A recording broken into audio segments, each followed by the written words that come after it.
General Secretary of the Industrial and Commercial Workers Union, Solomon Kutai, has questioned the rationale behind President Mahama's recent comments about the demonstrations in Ghana.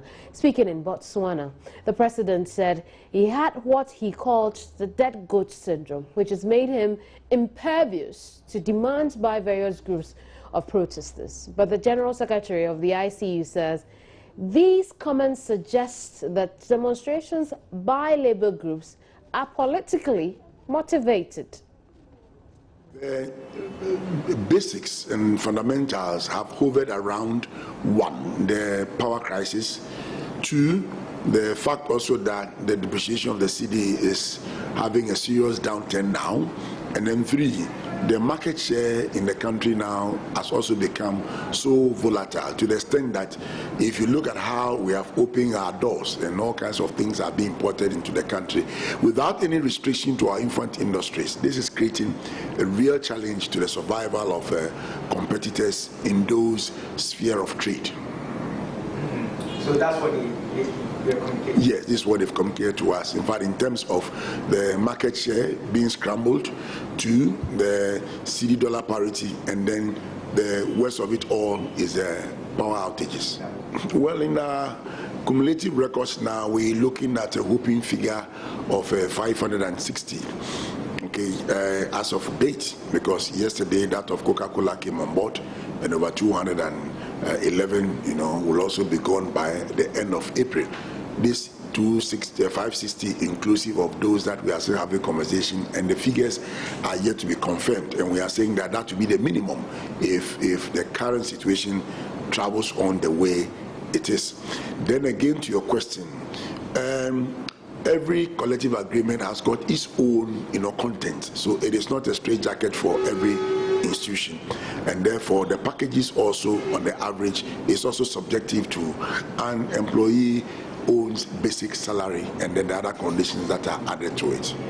In fact, if you belong to a union like the ICU, we have got collective agreement that binds both the employer and then the union, and we have ensured that about 90% of our agreements are having redundancy and severance clauses in there. So when the situation arises, it is not now that we are coming to sit down to say let us negotiate. Okay, so it is predetermined before the circumstance actually comes up. As I speak to you now, we have got rates of 4.25, 3.5, 2.5, 3, and then 2 in that order in most of our agreements. That is 2.5 months salary for each year that you have served. It goes up to about 4.5 number of months in a given year that you have served. So you have served 20 years, you multiply this by number of years that you have actually served, and then that becomes your one initial lump sum package before we come to other things like repatriation, your golden handshake, and all other things that come. The peripherals, we don't really add them much to the issues. Now, the situation is such that, we have three sets of employees in the system. We have casual workers who, for them, they know that their job is guaranteed by the end of the day. Then we have the contractual workers who are also too certain that, look, the kind of job we are doing, if we are constructing a stadium, at the end of the stadium is finished up, our job comes to an end, we have to go and look for other jobs. Then we have the regular workers. For regular workers, it's undeterminable. It is for the fact that the entity, the corporation or the enterprise where you work, until it decides to fold up, your employment is guaranteed. And in fact, the thematic areas that we know it is heavy industrialized, where they have the machines, we have done so, and even trying to have comfort with the employers to see what best in the circumstance can we do, because it is really calling for sacrifice to enable both employees and employers to remain in business. Because in fact, where we are now is like it happened in Germany, where the employees decided that, look, it's better we freeze and we let go any increases for the period to enable good reigning time for us to come on board. We are only hoping that this doomsday situation, proper wisdom will come from above, and a lasting solution will be found to it than what we are being told every other year, new promise that never see the light of the day. Our demonstrations are well informed, well placed. Our demonstrations that we have held so far, if you see the attendance, the numbers, and the purpose on which those demonstrations were held is just on point, and it has solved some critical problems in this country. If he creates a recipe for us, we shall call on another one again. We are not tying our demonstration to the point of elections. That is not a good trade union strategy. Our strategy is that, is there a cause for it?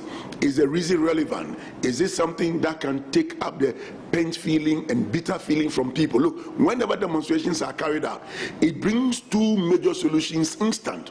One, people get the ventilation, to actually spring their venom and speak and speak and speak and speak. Is a big forum for people to get their healing, even though the immediate response is not given. If you speak your mind and your heart, that alone is some kind of a healing process.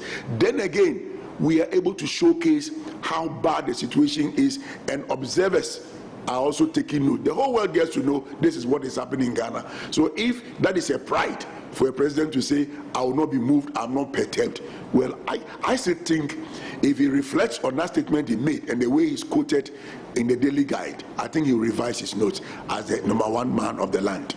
The Member of Parliament for Bekwai says the Attorney General should be blamed for what has been described as the state's prosecutors in the trial of businessman Alfred Woyome. He recalled that the judge described prosecution's job as sloppy.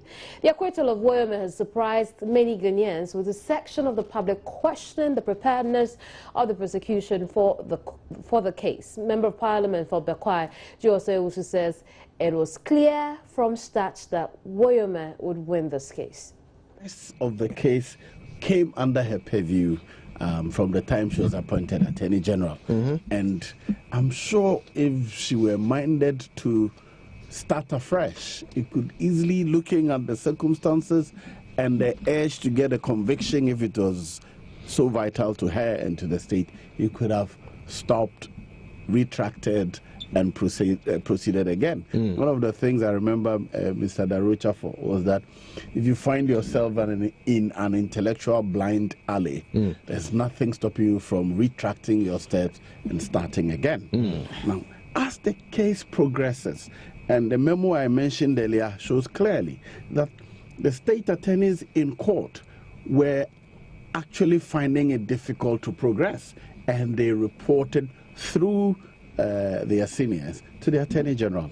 If I were in her shoes, I would have had a conference of all the lawyers, reviewed their position. If I thought that it would not be in the interest of the state to proceed, I would stop. Or, because you see, in the end, the kind of confidence that Ghanaians would have in its lawyers, state attorneys, would be badly affected as it is now from the outcome.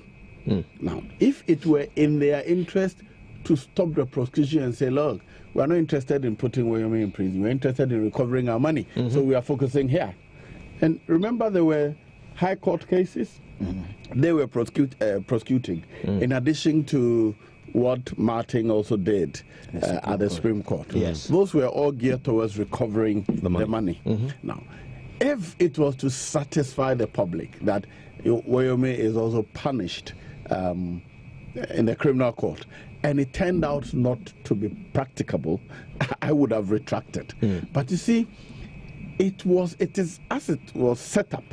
The case was set up to fail, as I've said already, without adding those collaborators, those whose acts or omissions made it possible for Mr. Woyome to get the money. And I'm glad that Something has posted something. If you trace the case from its origins, it's strange at what point Woyome realized that he also was owed money. And so anybody who wanted to trace the case would have known that something fishy had happened along the line, and could either have joined those who helped him or decided that, okay, we are not prosecuting. Because you can't isolate the man and get a conviction. So the case was, as I said, guaranteed to fail from the start. and that's where I always said, I hold those who took the political decisions responsible.